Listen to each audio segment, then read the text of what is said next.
கர்த்தருக்குள் அன்பானவர்களே, அனுதினமும் கிறிஸ்துவுடன் தியான வேளைக்கு உங்களை அன்புடன் அழைக்கிறோம். இன்றைய தியானத்திற்கான வேத வாசிப்பு யோபு 23ஆம் அதிகாரம், வசனங்கள் 1 முதல் 12 வரை.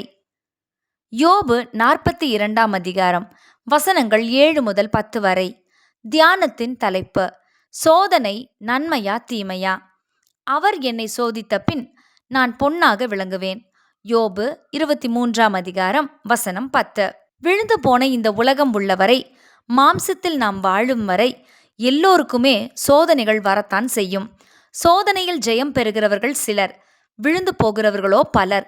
இது ஏன்? சோதனை வரும் என்று தெரிந்து கொண்டால் ஒன்றில் அதற்கு விலகி நடக்கலாம், அல்லது அதை எதிர்த்து போராடலாம்.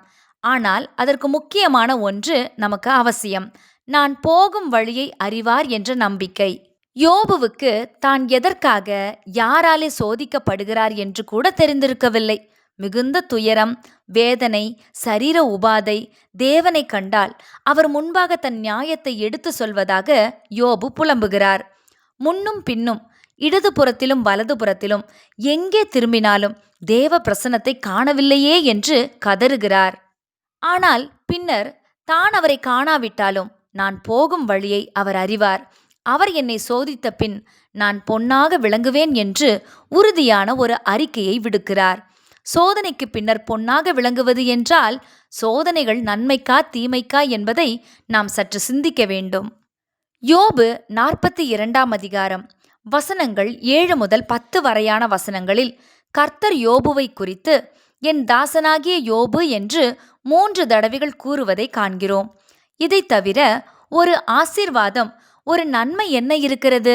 யோபு தனக்கு நேரிட்ட சோதனையின் காரணத்தை அறியாவிட்டாலும் முடிவில் கர்த்தரிடமிருந்து இப்படிப்பட்டதொரு சாட்சியை பெற்றுக்கொண்டதும் அன்றி, ஆறுதல் சொல்ல வந்த நண்பர்களுக்காக ஜெபிக்கும் பொறுப்பையும் கர்த்தர் யோபுவிடமே கொடுக்கிறார். அப்போது யோபு மறுக்கவில்லை. அவர்களுக்காக யோபு வேண்டுதல் செய்தபோது கர்த்தர் யோபுவின் சிறையிருப்பை மாற்றிவிட்டார். சகலத்தையும் யோபு இரண்டத்தனையாகவும் பெற்றுக்கொண்டார். சோதனைகளுக்கூடாக கடந்து செல்லுவது மெய்யாகவே மிகவும் கடினம்தான். அதிலும் சோதிக்கப்படுகிறோம் என்று தெரியாமலேயே சோதனையின் வலைக்குள் அகப்படும் நிலைமை மிக கடினம்.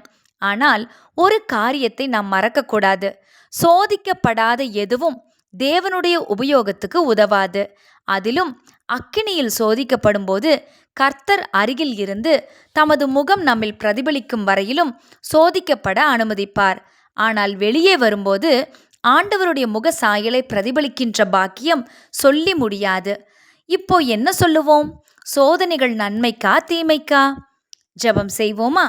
பிதாவே, எங்களுக்கு வரும் சோதனைகளாலே நாங்கள் புடமிடப்பட்டு பொன்னாக விளங்கவும் உமது சாயலால் திருப்தியாகவும் கிருபை செய்யும். ஆமென்.